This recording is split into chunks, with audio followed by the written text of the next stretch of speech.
وهي امازيغيه والارض امازيغيه، ومحمد الدغارني لابد ما يجمع شمال الامازيغ.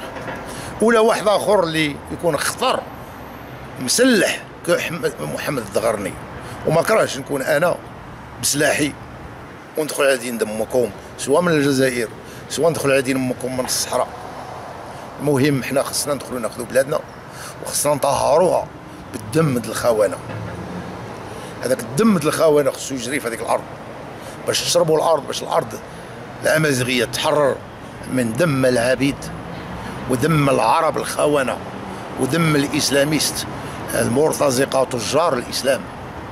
واي واحد بغى الحريه ديالو وبغى الاستقلال ديال ارضنا من العبوديه باش ترجع ديمقراطيه وتتقدم في النمو ديالها وتاخذ بلاصتها بارمي دوطر ناسيون في الانحكاك العلمي والانحكاك الصناعي وفي التقدم والحريات، وهو يخدم معنا، لان احنا ما كنقصيو حتى شي واحد، احنا بغينا اللي هو فيه خير للبشريه ماشي للاسلام ولا للعروبه.